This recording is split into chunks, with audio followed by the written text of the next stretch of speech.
നമസ്കാരം. സൗരയൂഥത്തിൽ 8 ഗ്രഹങ്ങളാണുള്ളതെന്ന് നമുക്ക് എല്ലാവർക്കും അറിയാവുന്ന കാര്യമാണ്.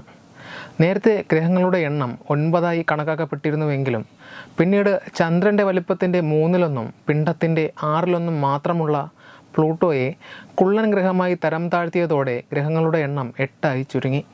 എന്നാൽ നമുക്ക് പരിചിതമായ ബുധൻ, ശുക്രൻ, ഭൂമി, ചൊവ്വ, വ്യാഴം, ശനി, യുറാനസ്, നെപ്റ്റ്യൂൺ എന്നീ 8 ഗ്രഹങ്ങൾ കൂടാതെ നമുക്ക് അജ്ഞാതമായ മറ്റൊരു ഗ്രഹം കൂടി സൗരയൂഥത്തിലുണ്ടെന്ന് ശാസ്ത്രലോകം വിശ്വസിക്കുന്നു.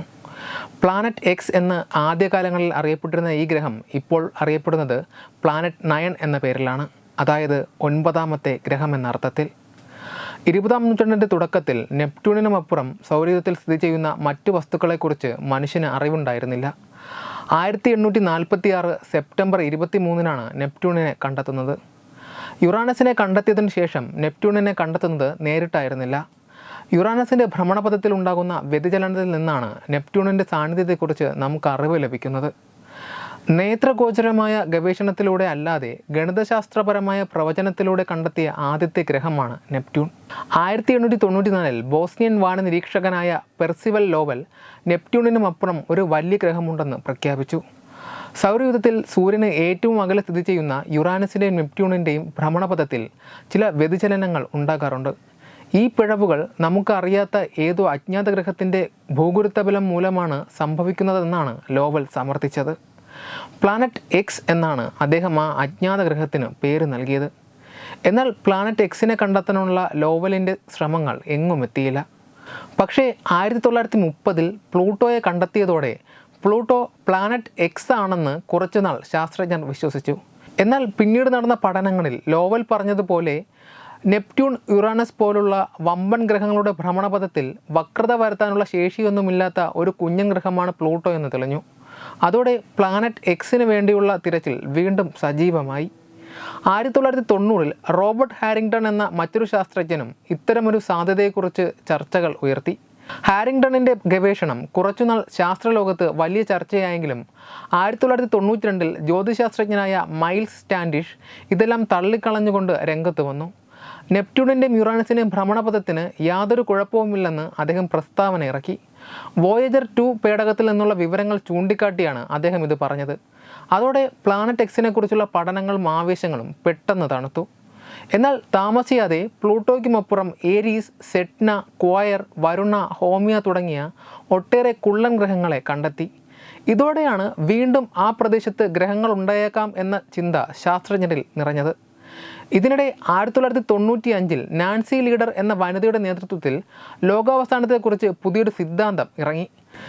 നിബിരു എന്ന ഗ്രഹം 2003-ൽ ഭൂമിയുടെ ഭ്രമണപഥത്തിൽ കൂടി കടന്നു വന്ന് ഭൂമിയെ ഇടിക്കുമെന്നും ഇതോടെ ഇവിടെയുള്ളതെല്ലാം നശിക്കുമെന്നും ആ സിദ്ധാന്തം പറയുന്നു.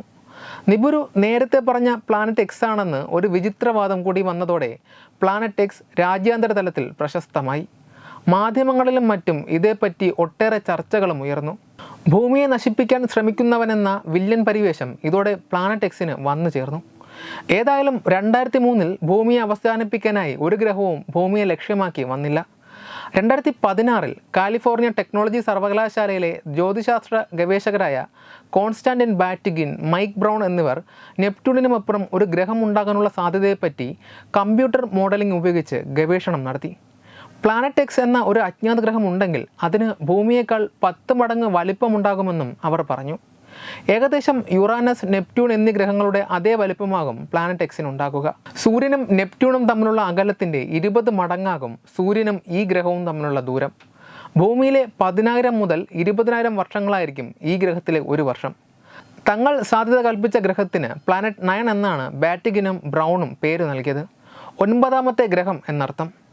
കൂടുതൽ ശക്തമായ ടെലിസ്കോപ്പുകളും ദൗത്യങ്ങളും ഒക്കെ വെച്ച് അന്വേഷണം തുടർന്നുവെങ്കിലും ഇതുവരെയും പ്ലാനറ്റ് 9-നെ നമുക്ക് കണ്ടെത്താൻ സാധിച്ചിട്ടില്ല.